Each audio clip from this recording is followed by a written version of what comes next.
A reading from the Acts of the Apostles. Paul left Athens and went to Corinth. There he found a Jew named Aquila, a native of Pontus, who had recently come from Italy with his wife Priscilla, because Claudius had ordered all Jews to leave Rome. Paul went to see them, and, because he was of the same trade, he stayed with them, and they worked together. By trade, they were tent makers. Every Sabbath, he would argue in the synagogue and would try to convince Jews and Greeks. When Silas and Timothy arrived from Macedonia, Paul was occupied with proclaiming the word, testifying to the Jews that the Messiah was Jesus. When they opposed and reviled him, in protest he shook the dust from his clothes and said to them, "Your blood be on your own heads. I am innocent. From now on, I will go to the Gentiles." Then Paul left the synagogue and went to the house of a man named Titus Justus, a worshipper of God. His house was next door to the synagogue. Crispus, the official of the synagogue, became a believer in the Lord, together with all his household. And many of the Corinthians who heard Paul became believers and were baptized. The word of the Lord. Thanks be to God.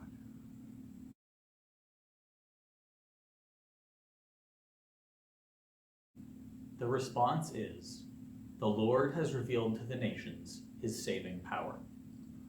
The Lord has revealed to the nations his saving power. O sing to the Lord a new song, for he has done marvelous things. His right hand and his holy arm have won him victory. The Lord has revealed to the nations his saving power. The Lord has made known his victory. He has revealed his vindication in the sight of the nations. He has remembered his steadfast love and faithfulness to the house of Israel. The Lord has revealed to the nations his saving power. All the ends of the earth have seen the victory of our God. Make a joyful noise to the Lord, all the earth. Break forth into joyous song and sing praises. The Lord has revealed to the nations his saving power.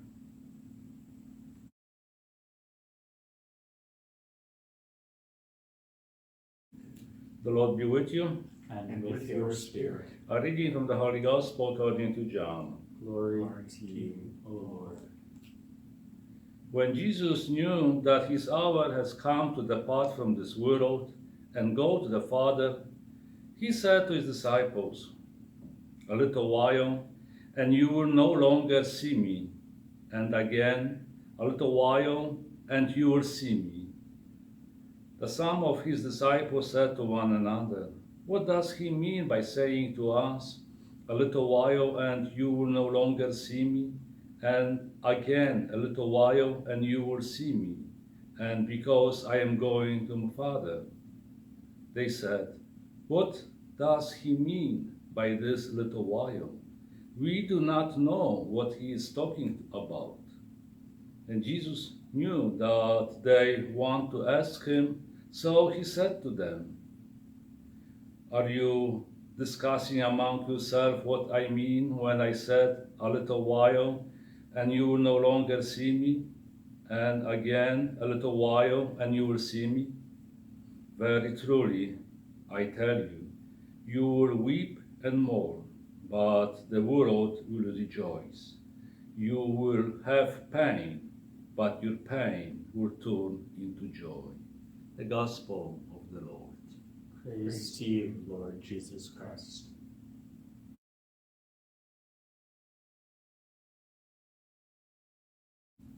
In the first reading, Paul has some difficulty with preaching the gospel to Jewish people.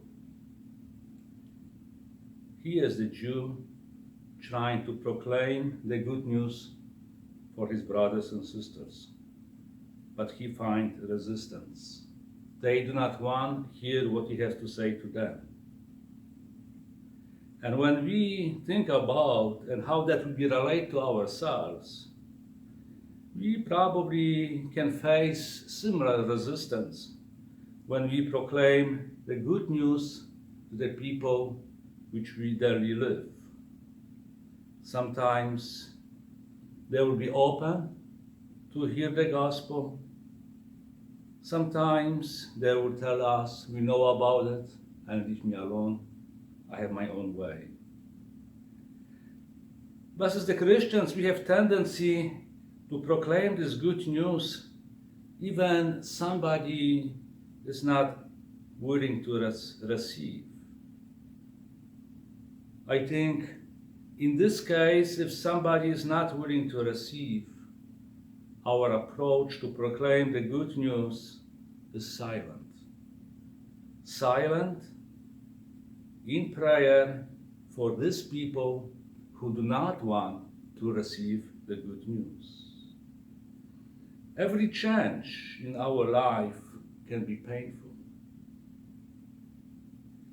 Today, Jesus is talking about a big change in the gospel. That he will leave the disciples and go to his Father. And disciples was a little bit shocked because they do not know what to expect.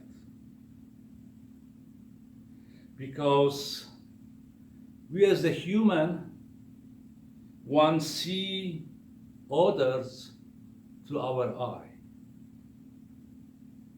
And when we are still want to proclaim the good news, we have to see the needs of other people and be open to the change. St. Paul giving us remedy how we can do this. He simply say, become as Greek when you speak to Greeks. Become a Jew when you speak to Jew. That means we have to adapt ourselves dependent with whom we meet and with whom we talk.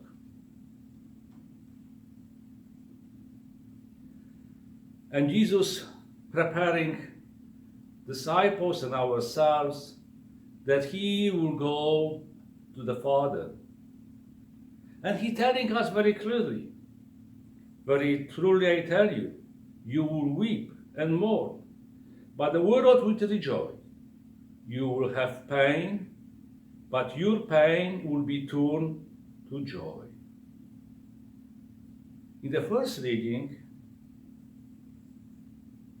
the couple helped St. Paul to adapt to the Church of Corinthians. That means leaving Jewish community and go and proclaim the good news for pagans. He worked for his food. He worked with his family. And when we think about our lives, we also work for our food. We work to bring food for the children, for the families. And that gives us a wonderful opportunity to proclaim the good news in the place where we're working. To be a Christians, to be able to see the needs of other people, be able to hear them, and also we understand that our life is always change. We have families, and after a while, the families, the children go away, and even we want to keep them to ourselves. Like disciples want to keep Jesus for themselves. But Jesus is going to the Father to prepare a place for us. Our other people, which we want to hold in our homes, also going away, and that's fine. As soon they do good, as soon they do God's will in their lives.